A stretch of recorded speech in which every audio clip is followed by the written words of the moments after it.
За танд энэ өдрийн мэндийг хүргэе.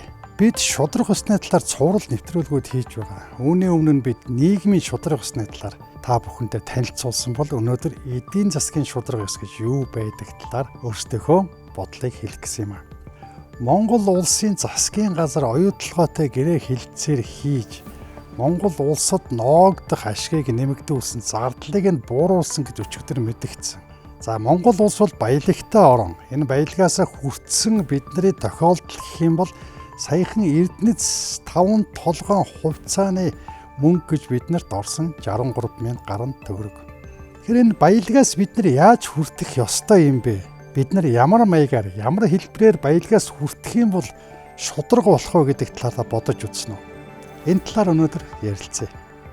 Эдийн засгийн шудраг ёс гэдгийг бид бүгд ижил тэгш хүртэх эсвэл бүгдэд ижил хэмжээгээр хүртэх гэж боддог.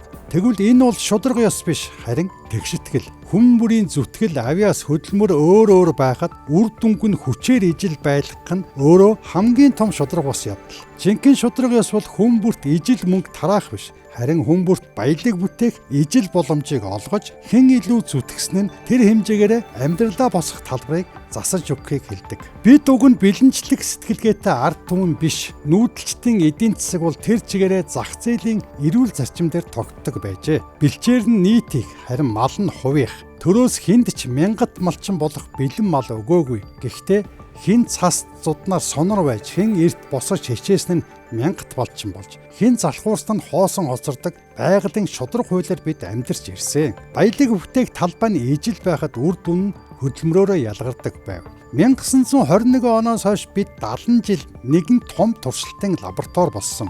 Бүх өмчийг буюу үйлдвэр, газар малыг төр авч бид та нарт ижил хүртэнэ гэсэн амлалт өгсөн. Энэ нь эхэндээ шудраг мэт харагдсан ч яг үнэндээ хүний илүү хийх, илүү бүтээх сэдлийг үндсээр нь устгасан юм.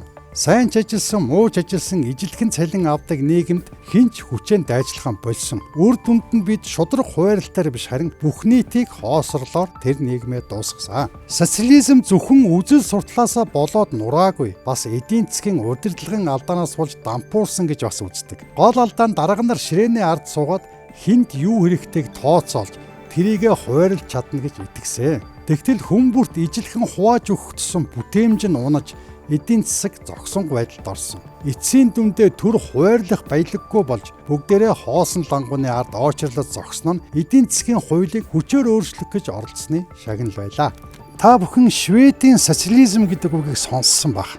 Гэтэл үнэн хэрэгтээ Швед бол социалист биш, харин хамгийн хатуу гэж хэлж болохоор капиталист улс байгаа юм. Тэд хувийн өмчийг дээдэлдэг, бизнесийн эрх чөлөөг энэ дэлхийд дээгүүрт орохоор олгодог. Төр нь баялаг бүтээхэд оролцдоггүй, харин баялаг бүтээсэн хүмүүсээс өндөр татвар авч түүгээрээ чанартай эрүүл мэндийн үйлчилгээ болон боловсрол олгодог.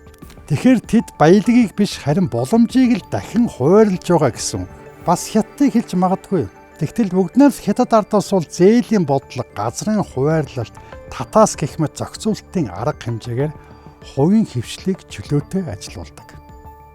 Хамгийн том гашуун үнэн бол төр хизээч баялаг бүтээдэггүй. Ердөөд бусдын төлсөн татварыг зарцуулах зохицуулагч. Бүх өмчийг, уул уурхайг төр өөртөө авчаад би хуваарлна гэвэл тэр нь баялаг болж бидний гар дээр ирдэггүй. Харин ч эсрэгээрээ авилга, хүн суртлын үүр уурхай, үр ашиггүй зардлын нүх болж хуурдаг. Төр баялаг хуваарлах тусам тэр баялаг замаасаа алга болдог жамтай. Та хэрэг хөдөлмөрлөн, хэрэг ур чадвар эзэмшин, тэр хэмжээгээр өөрийн идэх халбгаа томруулж баялагаас үртэх нь жинхэнэ шудраг ёс.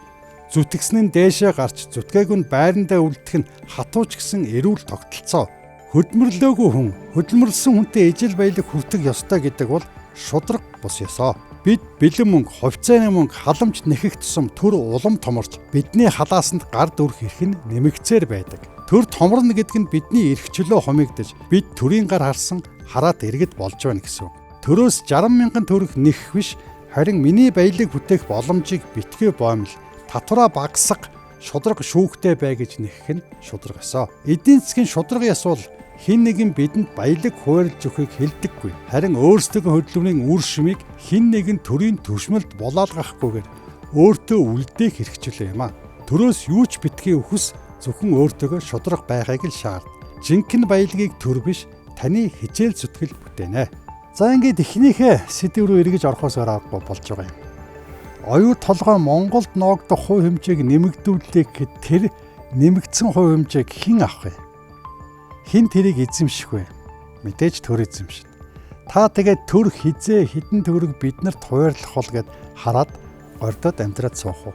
Миний ингэж асуух болсон шалтгаан гэвэл таны өнөөдрийг хийх сонголт Монгол улсыг ирээдүйд халамжийн орн болохгүй эсвэл хөгжлийн орн болохгүй гэдгийг шийдэх тийм цаг үе дээрээ ирчгээд байна.